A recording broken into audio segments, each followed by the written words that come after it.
Je me suis évadée d'une des prisons les plus sécurisées de Chine de manière miraculeuse, alors qu'il m'avait pourtant brisé les 2 jambes parce que j'étais chrétien. J'ai fait le choix de témoigner à visage découvert. Je vous raconte maintenant mon histoire.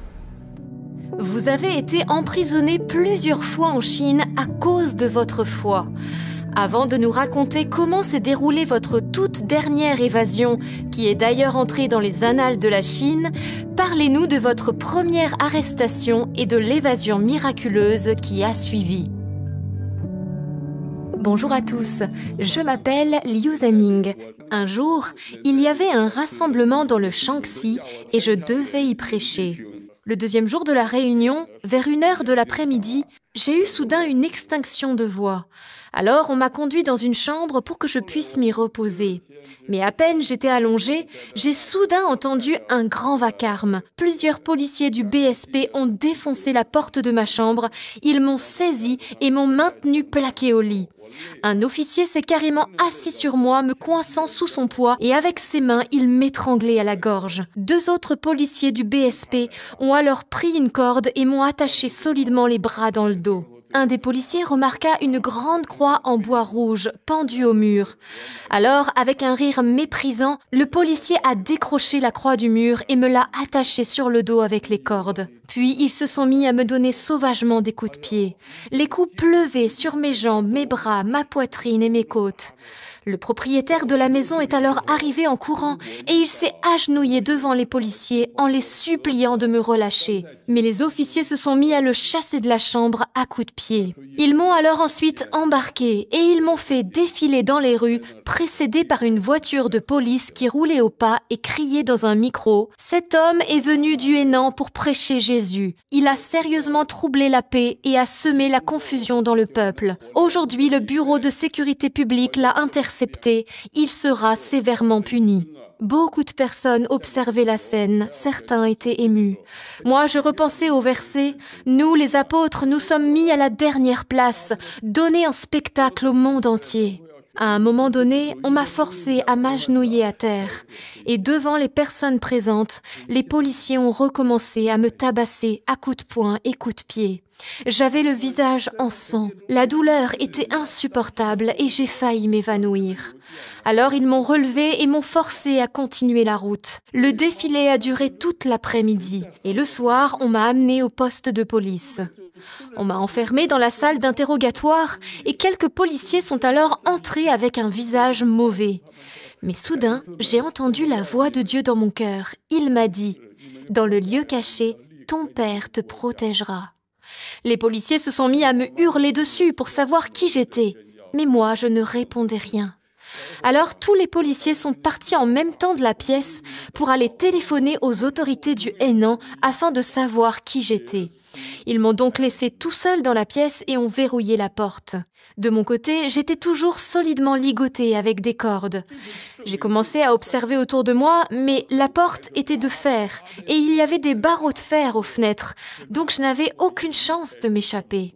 Mais à cet instant, j'ai entendu à nouveau la voix de Dieu. Il m'a dit « Le Dieu de l'apôtre Pierre est ton Dieu. » Et au même moment, la corde qui me retenait les bras dans le dos s'est cassée net, toute seule. C'était fou. J'ai tout de suite repensé à ce passage de l'Écriture où Pierre avait pu s'évader grâce à un ange qui lui avait ouvert les portes de la prison. Alors je me suis décidée de tenter l'évasion. Je suis allée vers la porte et là, la porte s'est ouverte. Ça m'a remplie de foi et de courage. Je suis donc sortie dans la cour et j'ai commencé à marcher. J'arrêtais pas de me dire que le sang de Jésus me protégeait. En observant rapidement les lieux, j'ai remarqué que les grilles d'entrée étaient fermées. La seule façon de m'enfuir était donc de sauter par-dessus le mur d'enceinte.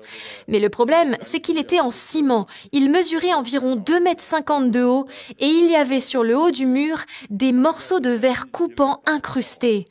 En plus, j'allais découvrir que de l'autre côté du mur, il y avait une fosse septique large de 3 mètres. Mais comme le temps pressait et que les policiers risquaient d'arriver d'un moment à l'autre, j'ai supplié Dieu de m'aider et de guérir mon corps meurtri. Et puis, j'ai commencé à escalader le mur. Ce qui s'est passé ensuite est impossible d'un point de vue humain.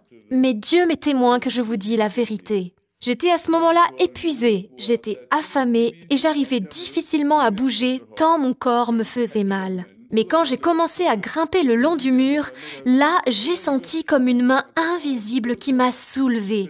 Elle m'a fait passer par-dessus le mur et m'a redéposée par-delà la fosse septique. C'est inimaginable pour l'esprit humain, mais c'est ce qui est réellement arrivé. Oui, c'était totalement surnaturel. Pour moi, c'est un ange qui m'a soulevée. C'était l'ange, en fait, que j'avais vu dans ma vision. Car oui, la veille au soir du rassemblement, Dieu m'avait prévenu de la persécution que j'aurais et il m'avait aussi montré qu'un ange allait venir me secourir. Il m'a montré tout ça dans une vision qui a ébranlé mon âme. Je vous raconte. J'ai vu une créature noire et haineuse qui me poursuivait. Elle m'a plaqué au sol, s'est assise sur mon ventre et avec une de ses mains, elle m'a saisi la gorge et a commencé à... Je pouvais à peine respirer. Et avec l'autre main, elle a attrapé des espèces de pinces en acier et elle a tenté de me fermer la bouche. Puis j'ai vu un grand ange puissant qui est venu me libérer. Il m'a soulevée et emportée en lieu sûr. Oui, les anges existent. De bons anges servent ceux qui craignent Dieu. Et une fois atterri de l'autre côté du mur, je me suis mis à courir et j'avais cette parole de l'Écriture en tête. Grâce à toi, je saute le fossé. Grâce à mon Dieu, je franchis la muraille. Voilà, c'est comme ça que Dieu m'a donc aidé à m'évader. Et vous savez, à cette époque en Chine, il n'y avait ni téléphone, ni portable. Donc quand j'ai été emprisonnée, personne dans ma famille ne le savait. Mais Dieu a prévenu ma femme à travers un songe. Il lui a dit « Ton mari est actuellement enfermé dans une prison. Il a faim, il n'a nulle part où aller, il a besoin d'aide. » Elle a ensuite réveillé les autres pour leur demander de prier pour moi. Et pendant qu'ils priaient, merci Seigneur, un miracle s'est produit. J'ai été libérée miraculeusement de prison. Les autorités, très embarrassées, m'ont cherché partout en vain. Et dans les mois qui ont suivi, on a vécu comme des animaux traqués, sans jamais savoir où on allait dormir du jour pour le lendemain, ni si on serait pris dans un coup de filet par les autorités. Quelques mois plus tard, vous êtes à nouveau arrêté et cette fois, vous serez emprisonné et torturé pendant 6 ans. Que s'est-il passé ? Après avoir été battue à Shaanxi, j'ai continué pendant des semaines à avoir des saignements dans la bouche. Mais ça ne m'empêchait pas de prêcher l'Évangile, particulièrement dans la région nord du Hubei, où on a été témoin à cette période-là de nombreux miracles. Oui, beaucoup de personnes ont été guéries par la puissance du Saint-Esprit.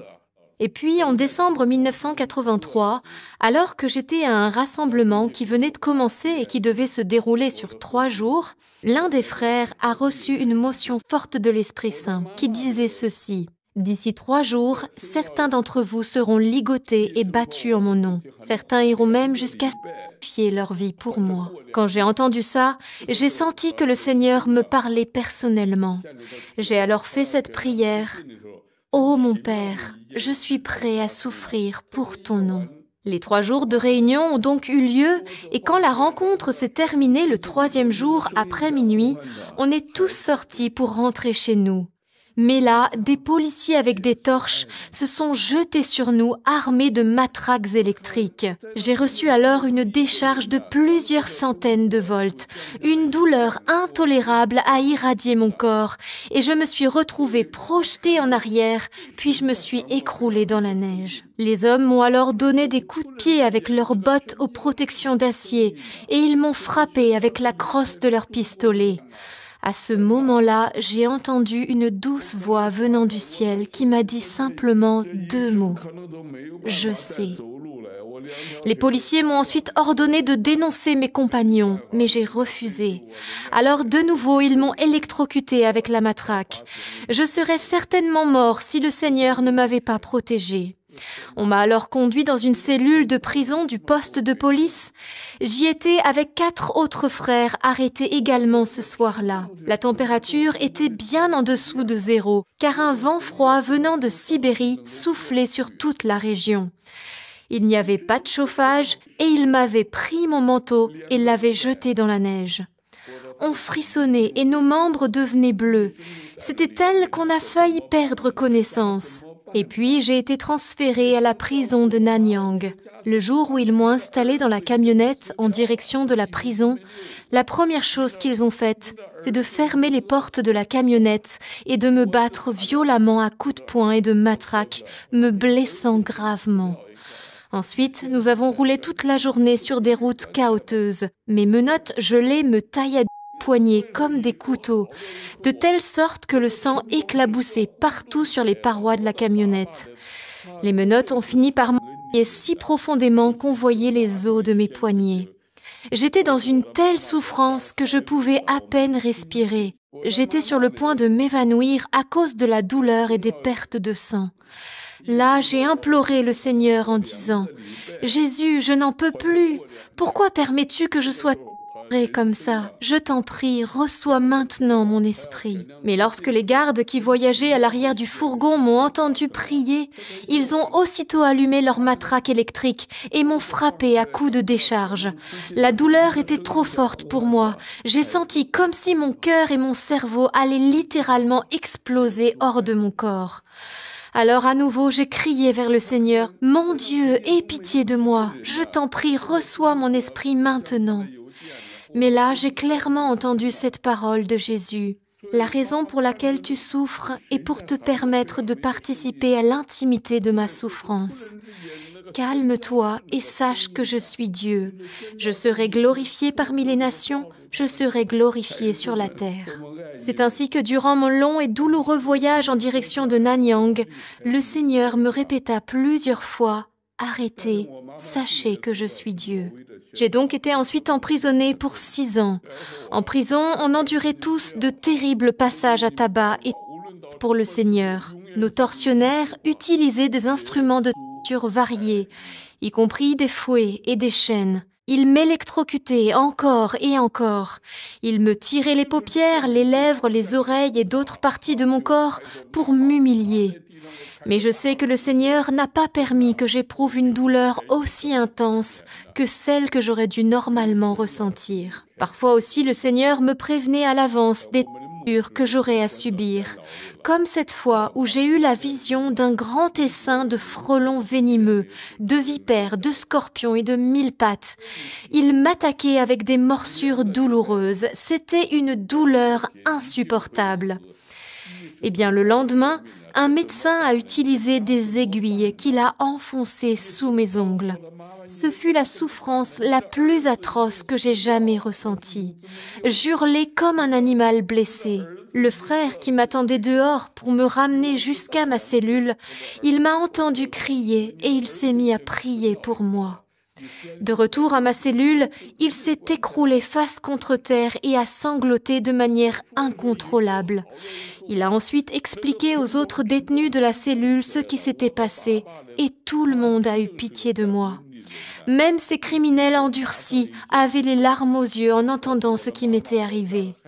Et encore aujourd'hui, quand je pense à ces expériences, mon esprit et mon corps tremblent. À l'époque, je rêvais de mourir pour ne plus avoir à endurer cette souffrance. Souvent, je méditais la parole de Dieu. Je pensais aux mots de Pierre. Insulté, il ne rendait pas l'insulte. Dans la souffrance, il ne menaçait pas, mais il s'abandonnait à celui qui juge avec justice. J'ai donc souffert bien des tortures et des tourments en prison. J'ai même reçu des décharges de matraque électrique dans la bouche. J'ai été rouée de coups et battue jusqu'à souhaiter la mort. Une fois, on m'a tellement frappé la tête que je suis devenue complètement sourde pendant quelque temps. Et un jour, on m'a mis dans une cellule noire à l'isolement. Elle n'était haute que de 1,20 m, longue de 1,20 m et large de 90 cm. Elle était si petite que je ne pouvais ni me lever ni m'étendre.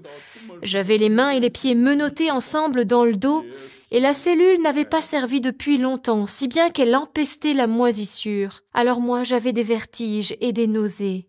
Le sol était toujours humide, ce qui me donnait incroyablement froid, surtout la nuit. Quand je me rappelle cette pièce, je n'y pense pas comme à une cellule, mais plutôt comme à un cercueil réfrigéré. Oui, j'ai vécu bien des choses pendant ces 6 ans de prison, mais Dieu a été fidèle. J'ai subi d'horribles mais Dieu a été fidèle. J'ai été traînée devant les juges et les tribunaux, mais Dieu a été fidèle. J'ai eu faim, soif et je me suis évanouie d'épuisement. Mais Dieu a été fidèle. Au travers de tout cela, Dieu a toujours été fidèle et aimant envers moi. Il ne m'a jamais quittée ni abandonnée. Sa grâce m'a toujours suffi et il a suppléé à tous mes besoins. Un jour, votre mère et votre épouse ont l'autorisation de venir vous rendre visite en prison lors de cette même incarcération. Comment ont-elles réagi en vous voyant ? Depuis le jour où j'ai été emprisonnée, beaucoup de mes proches ont essayé d'obtenir de mes nouvelles auprès du bureau de police. Mais la seule chose qu'on leur disait, c'est que je n'avais aucune chance de survivre. Personne n'avait le droit de me rendre visite. Mais une fois, grâce à Dieu, j'ai reçu la visite de ma mère, ma femme, ma sœur et d'autres croyants. Ce jour-là, je venais d'avoir été sauvagement frappée et matraquée, et j'avais fini par perdre conscience.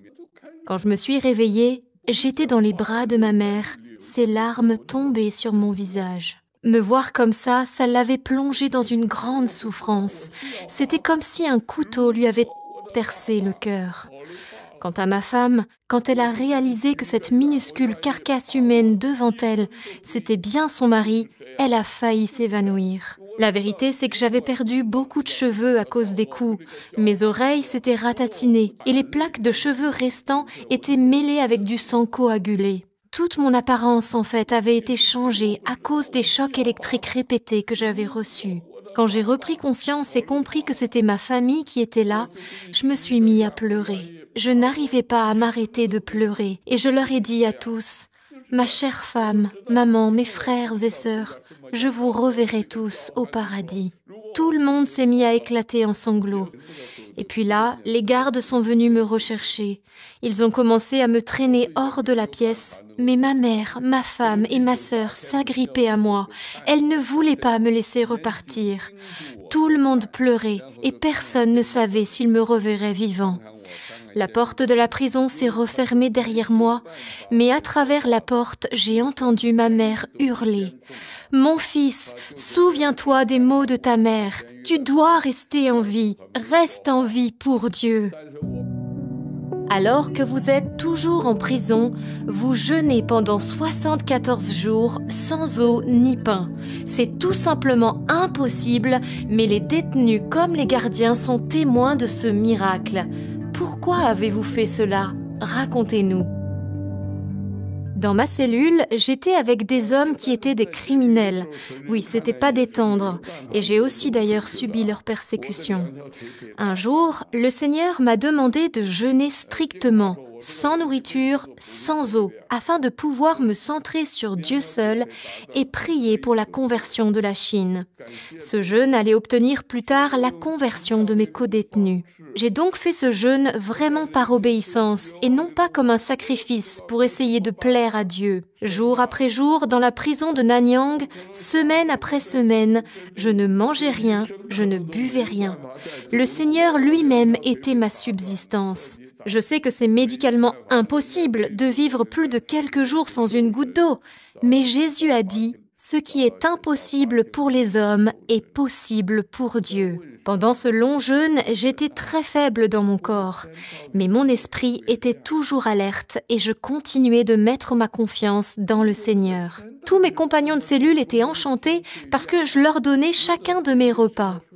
Et au bout de 74 jours, j'étais toujours en vie. J'ai été devant eux le témoignage vivant de l'existence de Dieu. Tous se sont convertis au Seigneur. La puissance du jeûne leur a obtenu leur conversion. Chacun de ces hommes, endurcis par le péché, a donc donné son cœur à Jésus et s'est repenti de ses péchés avec beaucoup de larmes. Ils se sentaient aussi coupables pour la façon dont ils m'avaient traité. Moi, je leur pardonnais, de la même façon que Joseph avait pardonné à ses frères dans l'Ancien Testament. Et ensuite, comme on n'avait que très peu d'eau, j'ai pris seulement quelques gouttes pour baptiser chacun d'eux.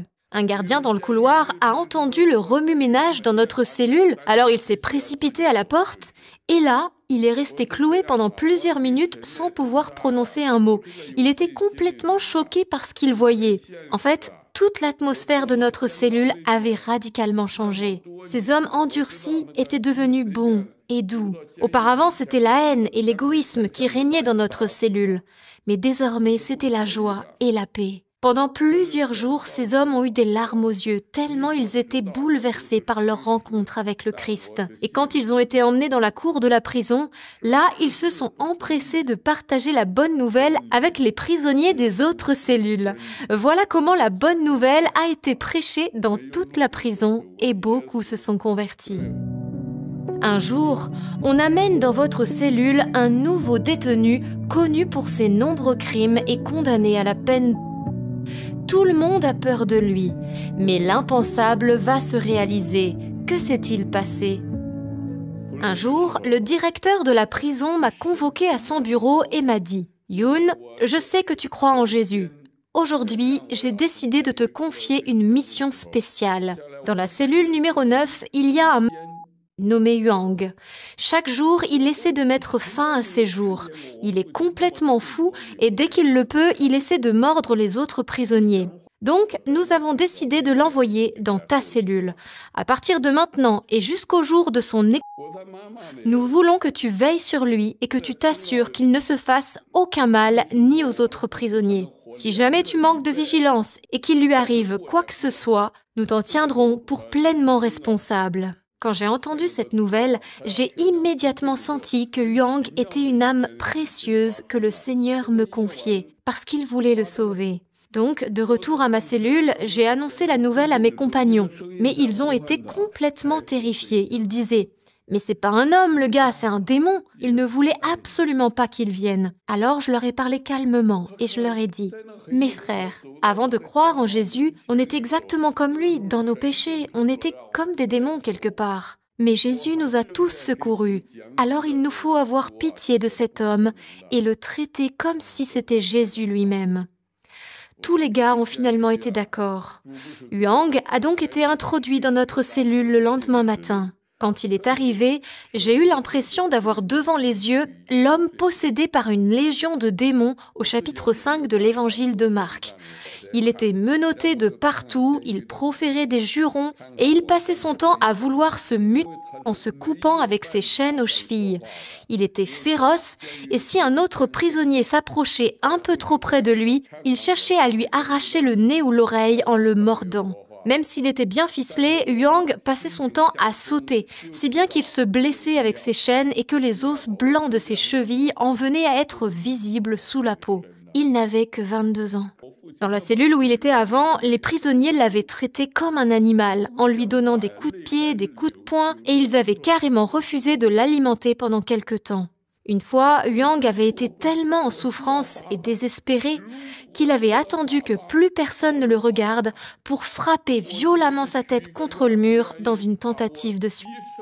Il avait survécu, mais la marque sur le mur était restée. Alors, quand Huang est arrivé chez nous, il a tout de suite remarqué que l'ambiance était différente. Chacun de nous lui a témoigné de l'amour et de la compassion. On a soigné ses blessures et au repas, plusieurs fois on a pris sur notre propre nourriture pour la lui donner. Si bien qu'un jour, le cœur de pierre de Huang s'est brisé. Il s'est mis à pleurer et il a dit « Pourquoi m'aimez-vous à ce point?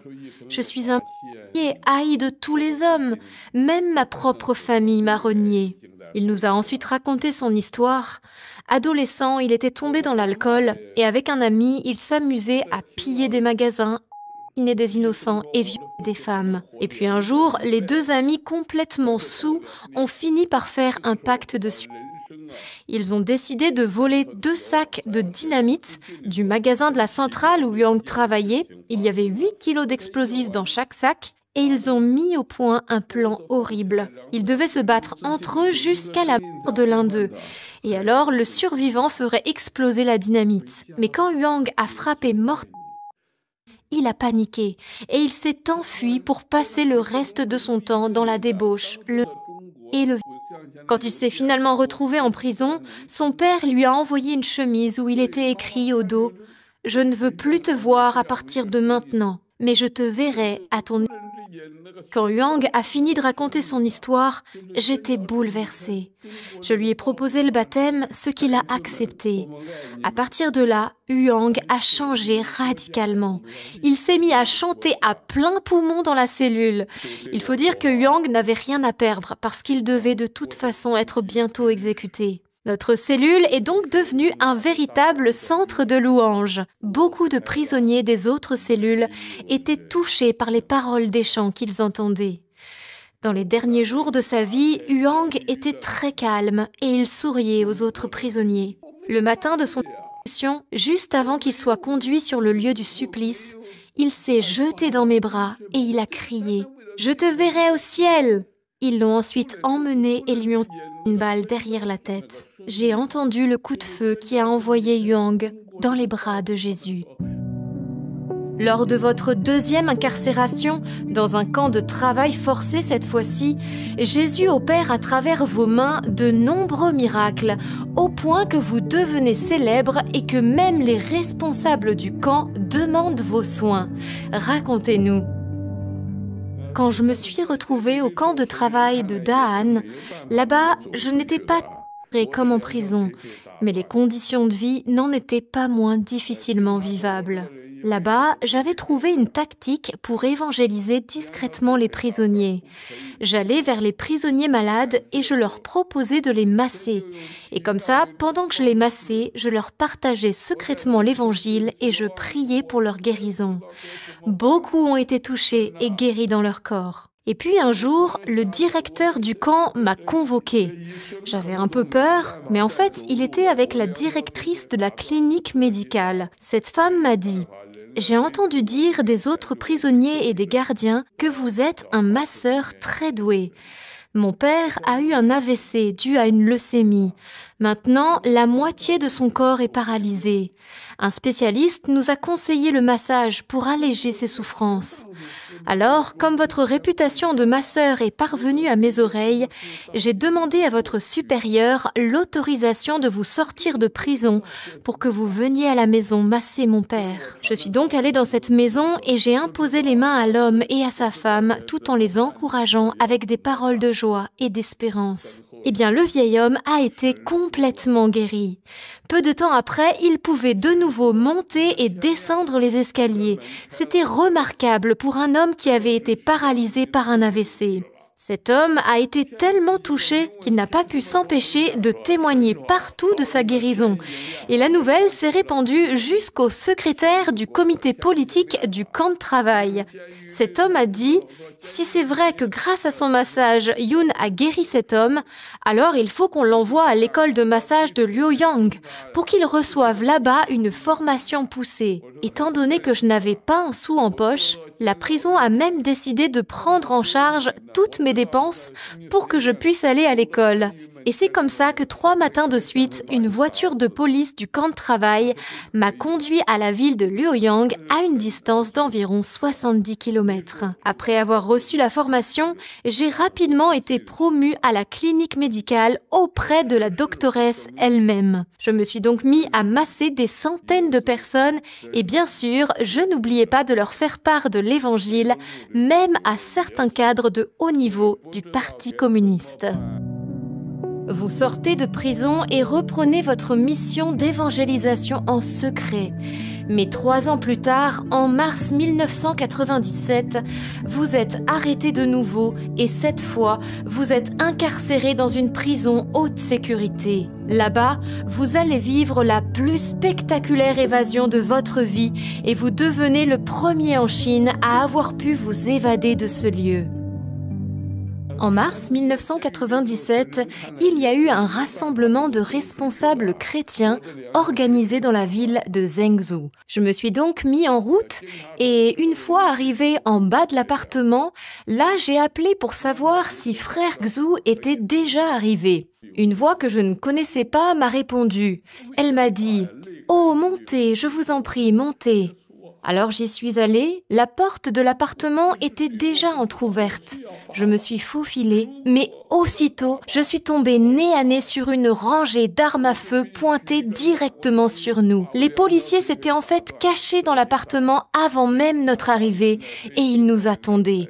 Alors ils ont aussitôt enlevé nos ceintures et nous ont lié les mains derrière le dos. Moi, je n'avais qu'une idée en tête, m'échapper. J'ai tout de suite reculé jusqu'à la fenêtre, je l'ai ouverte en 1 seconde et j'ai sauté en hurlant « Fuyez !» Mais hélas, j'étais loin de me douter qu'une dizaine de policiers montaient la garde sous la fenêtre. Alors, quand je me suis écrasée maladroitement sur le sol, les policiers m'ont tout de suite sauté dessus. Ils m'ont plaqué au sol et ont commencé à me tabasser méchamment. Ils se sont mis à me piétiner avec leurs grosses bottes. Ils piétinaient mes jambes, ma poitrine, mes bras. Ils me tiraient aussi les cheveux et me battaient avec leurs pistolets. J'ai senti mes os se briser net sous la violence de leurs coups.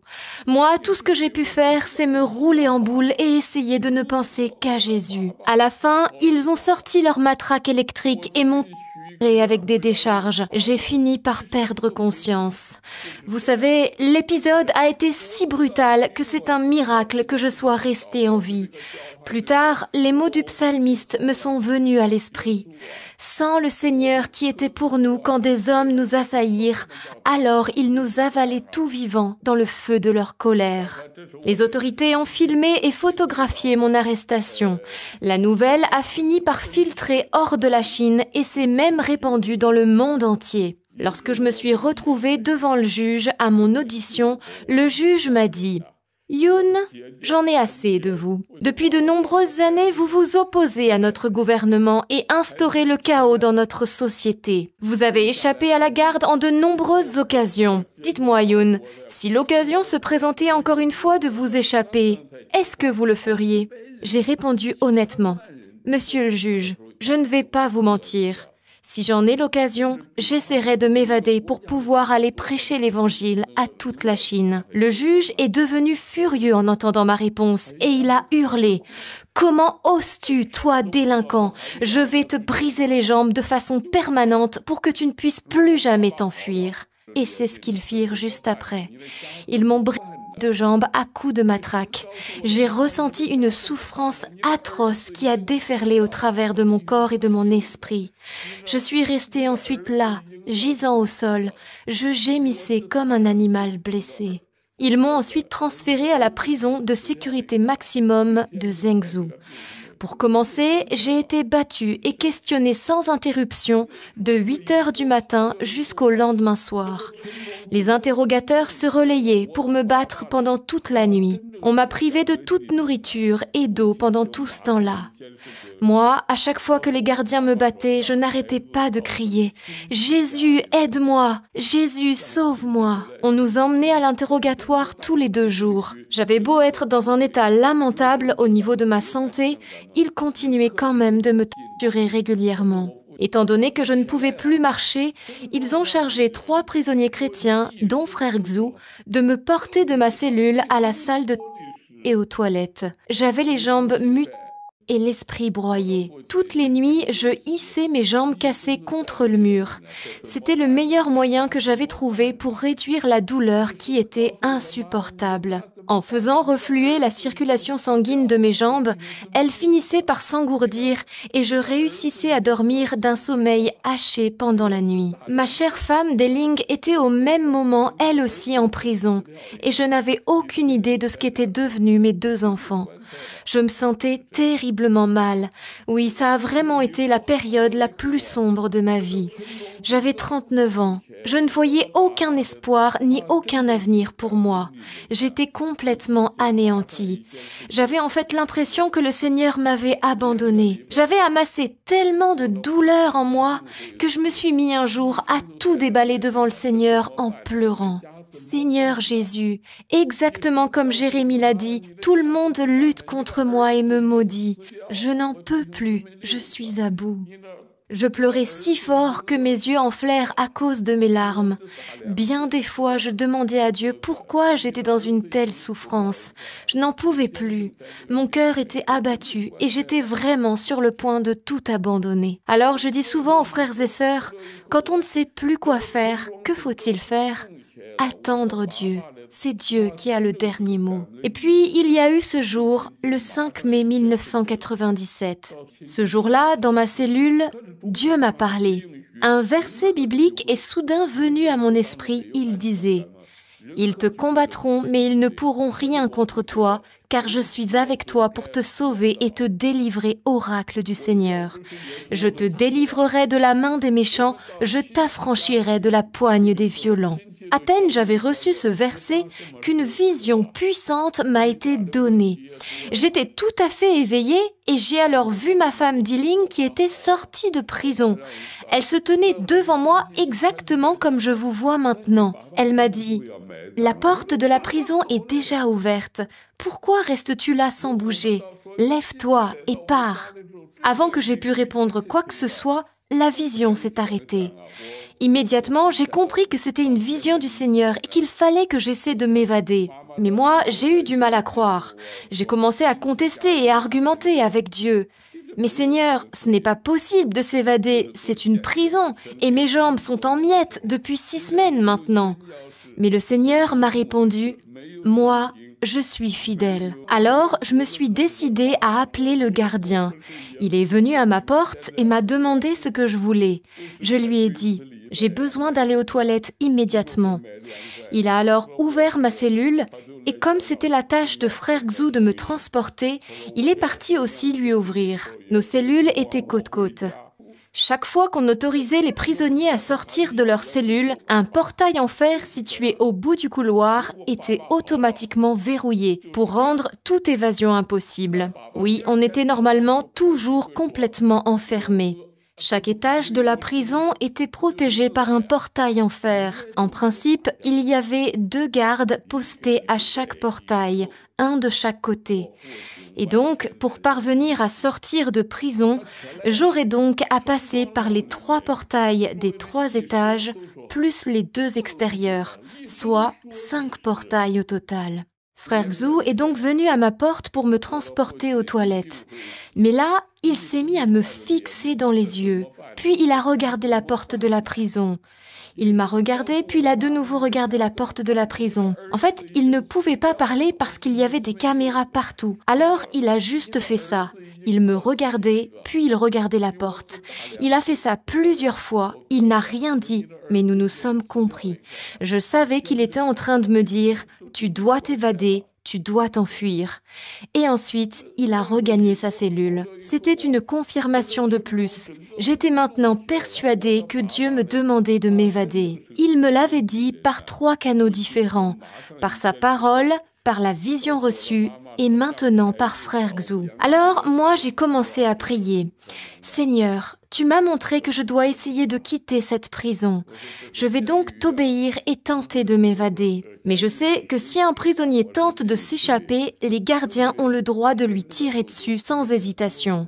Donc, accueille d'avance mon âme dans ta demeure éternelle. Amen. » Et je me suis mis en marche. J'ai appris que quand le Seigneur nous dit de faire quelque chose, ce n'est pas le moment de discuter ou de raisonner. Quand on est sûr que Dieu nous demande d'agir, comme je l'étais à ce moment-là, alors il faut être dans une obéissance aveugle. On était le 5 mai 1997, il était environ 7h30. À vue humaine, cette heure de la journée, c'était le pire moment pour tenter de s'évader parce que c'était l'heure où il y a normalement une grande activité dans la prison, avec tous les gardiens à leur poste.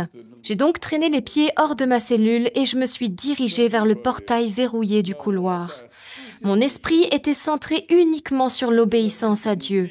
Je regardais droit devant moi et je priais intérieurement à chaque pas que je faisais.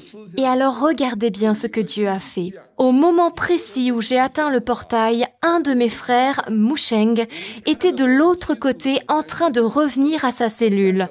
Le gardien qui l'accompagnait lui a alors ouvert le portail et il allait le raccompagner jusqu'à sa cellule, mais un téléphone a sonné dans un bureau plus loin dans le couloir. Alors, le gardien a fait demi-tour et il a couru pour aller y répondre.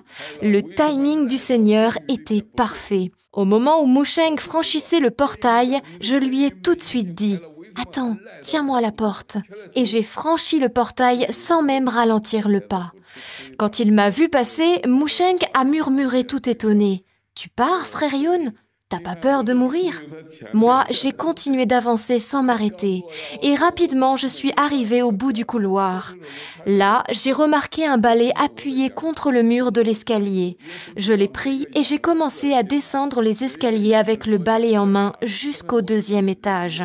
Je me suis retrouvée alors devant le 2e portail de fer qui était déjà entrouvert.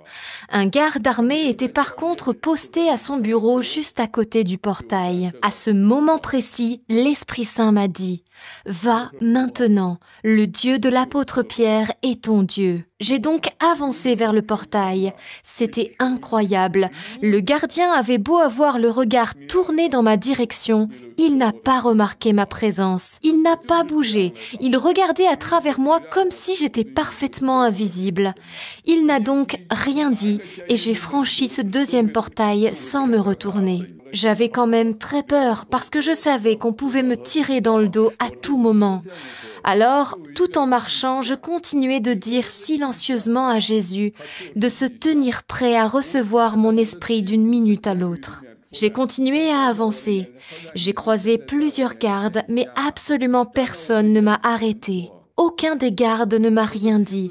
J'étais parfaitement invisible. Quand je suis arrivée au portail en fer principal qui donnait accès à la cour de la prison, là, j'ai découvert qu'il était déjà ouvert. Et aucun garde n'était présent ici. C'était très étrange parce que normalement, c'était le portail le plus surveillé de tous, avec 2 gardes postés en permanence. Mais pour une raison inconnue, aucun des 2 n'était présent et le portail était ouvert. J'ai alors laissé le balai que j'avais pris avec moi depuis le 3e étage et je me suis aventurée dans la cour. La lumière éclatante du matin m'a éblouie et je n'ai pas tout de suite remarqué qu'il y avait en fait une 30aine de gardes présents dans la cour. J'ai commencé à traverser la cour, je suis passée juste devant leurs yeux. Personne ne m'a parlé ou n'a dit « Hé, le boiteux, où tu vas ?» Parce que oui, il m'appelait souvent le boiteux ou l'estropié. Non, personne ne m'a arrêté. J'ai avancé tout droit d'un pas ferme. J'ai avancé encore et encore avec courage. Voilà ce qui s'est passé. Et pendant que je marchais dans la cour en direction de la grille principale, plusieurs prisonniers se sont mis à se hisser à leurs fenêtres pour regarder ce qui se passait. Ils ont vu Youn marcher vers la liberté par la grille d'entrée de la prison. Ça les a énormément encouragés. Ils ont vu une fois de plus que rien n'est impossible à Dieu. J'ai alors franchi tranquillement la grille principale de la prison qui, pour une raison inconnue, était aussi entr'ouverte. Mon cœur battait la chamade. Décidément, tous ces portails de fer, habituellement si solidement cadenassés, ils avaient tous été ouverts tout au long de ma route. Je me suis donc retrouvée dans la rue, à l'extérieur de la prison numéro 1 de sécurité maximum de Zhengzhou. On m'a dit plus tard que personne n'avait jamais réussi à s'évader de cette prison. Alors que je venais d'arriver sur le trottoir, immédiatement un petit taxi jaune s'est arrêté près de moi. Le chauffeur m'a ouvert la porte côté passager et m'a demandé « Où est-ce que vous allez ?» Je suis vite montée et je lui ai dit « Je dois aller à mon bureau le plus vite possible. S'il vous plaît, conduisez vite. » J'ai donné au chauffeur l'adresse d'une famille chrétienne que je connaissais à Zhengzhou et nous avons quitté la prison. Je lui ai dit que si jamais on tombait sur un embouteillage, il fallait qu'il le contourne parce que j'étais très pressée. J'avais l'impression d'être dans un rêve éveillé. J'étais pas sûre que toute cette histoire se passait réellement. Mais là, j'ai entendu la voix de Dieu qui m'a dit « Je suis fidèle et véritable. Quand j'ouvre une porte, personne ne peut la refermer. » Je ne le savais pas encore à ce moment-là, mais lorsqu'on a commencé à s'éloigner de la prison en voiture, le gardien du 3e étage a terminé son coup de fil. Il a aussitôt remarqué que je n'étais plus dans ma cellule. Il a commencé à me chercher partout en appelant « Estropié, t'es où ?» Au début, il était assez décontracté en me cherchant, mais plus le temps passait, plus il est devenu anxieux. Au bout de 5 minutes environ, il a sonné l'alarme et toute la prison a alors été en effervescence à cause de mon évasion. Pendant ce temps-là, moi, j'arrivais à l'adresse indiquée. J'ai demandé à mon chauffeur d'attendre pendant que j'allais emprunter de l'argent pour pouvoir le payer. J'ai grimpé les escaliers jusqu'à l'appartement au 3e étage et j'ai sonné 2 fois à la porte.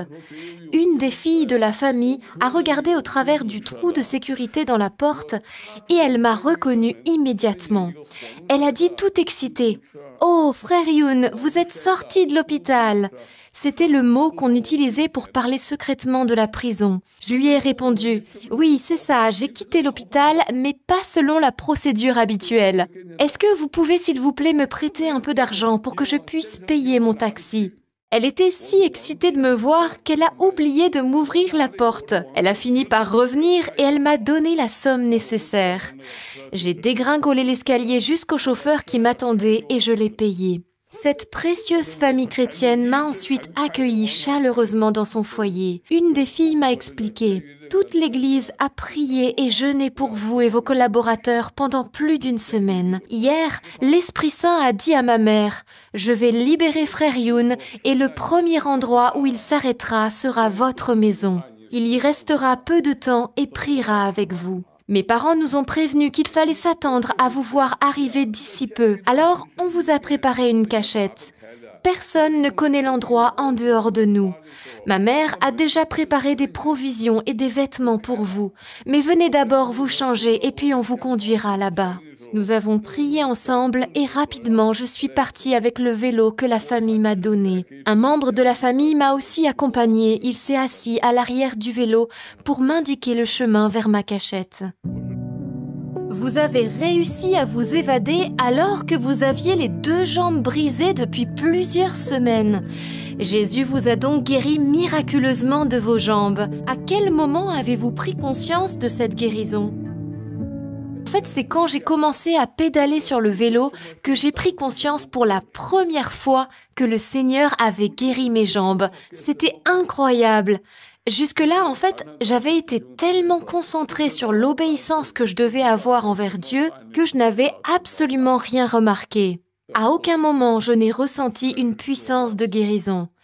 Depuis le jour où mes jambes avaient été brisées jusqu'à mon évasion, mes jambes étaient restées noires et complètement inutilisables. Je ne pouvais même pas me tenir debout, encore moins marcher. Le maximum que je pouvais faire, c'était de ramper sur une courte distance en m'accrochant au mur.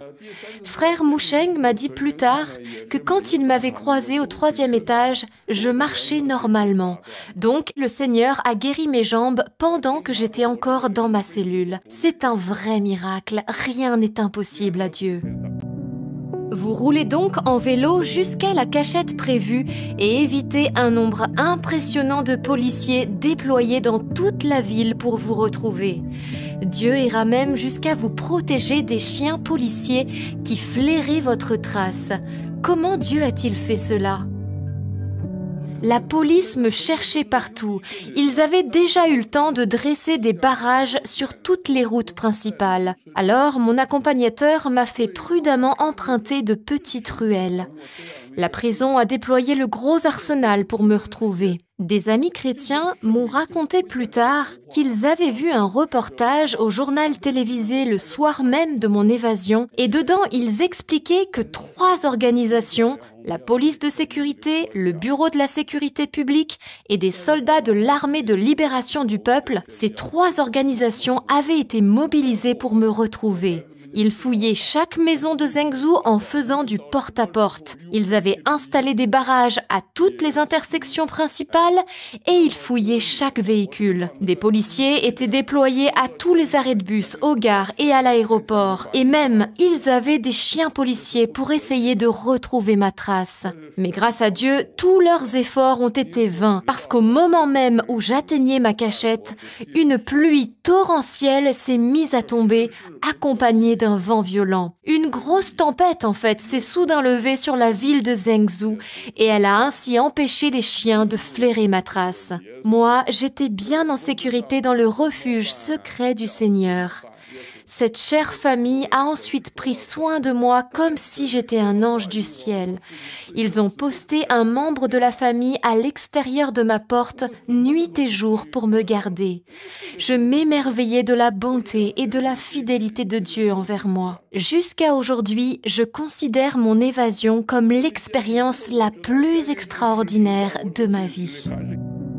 4 mois plus tard, le 28 septembre 1997, vous tentez tenter de quitter la Chine par avion. Mais en présentant votre passeport à la douane, on remarque que ce n'est pas le vôtre.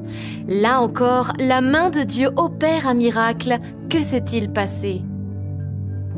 Un matin, pendant la prière, Dieu m'a parlé et m'a dit « Je vais t'envoyer dans un lieu nouveau. Tu ne comprendras pas un seul mot de leur langue.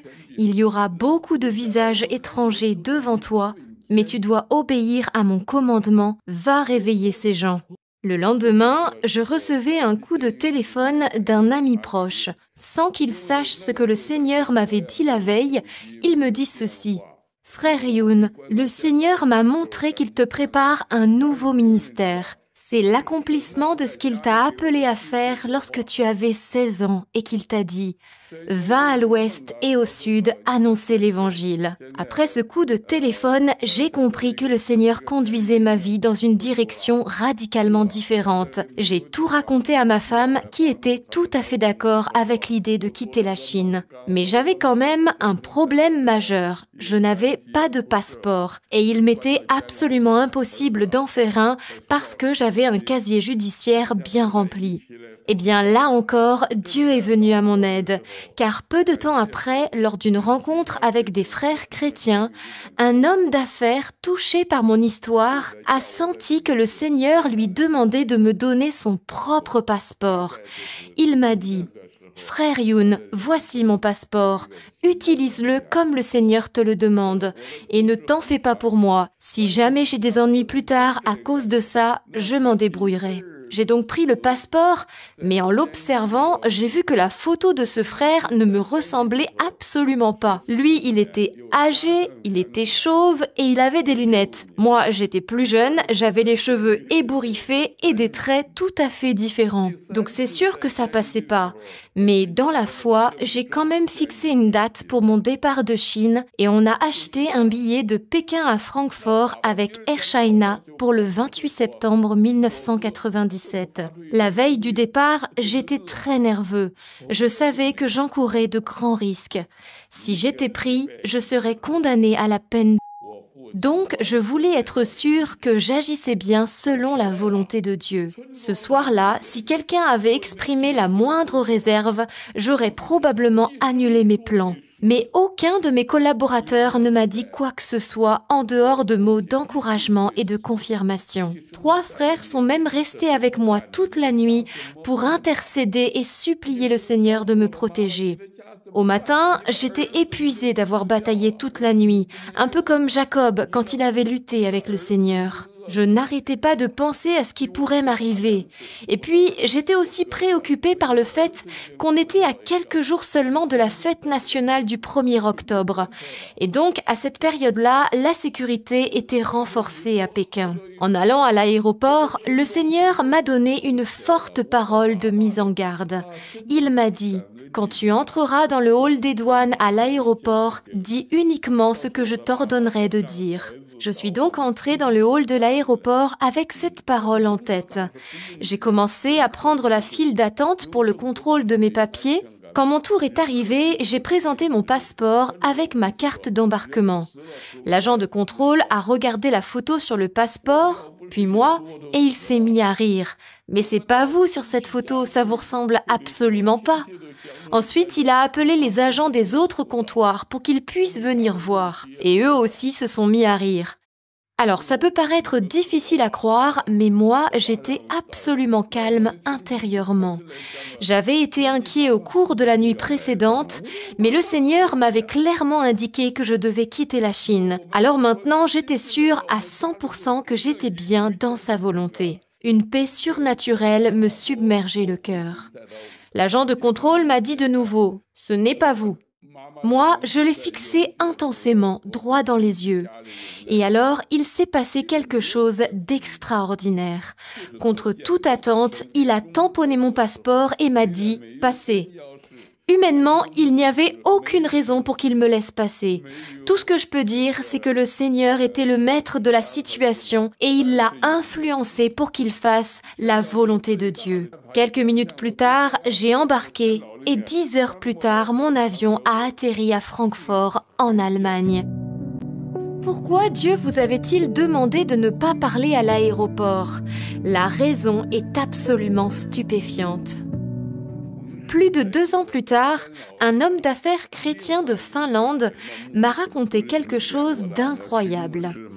Il me dit « Je travaille pour une entreprise de télécommunications à des fins de sécurité. Il y a plusieurs années, nous avons décroché un contrat d'installation d'un programme de pointe en reconnaissance vocale, et cela dans différents lieux, dont l'aéroport de Pékin. » Comment ça fonctionne? Eh bien, à l'aide de microphones cachés, ces programmes permettent aux agents de comparer rapidement la voix de passagers suspects avec une base de données où figurent les caractéristiques vocales de criminels recherchés. Vous pouvez être certain que votre voix était dans leur fichier à cause de tous les enregistrements qu'ils avaient faits lors de vos prédications. Donc, si vous aviez ouvert la bouche ce jour-là à Pékin et dit quoi que ce soit, vous auriez certainement été arrêté sur le champ. J'étais époustouflée. J'ai rendu grâce au Seigneur de m'avoir dit « Quand tu entreras dans le hall des douanes à l'aéroport, dis uniquement ce que je t'ordonnerai de dire. »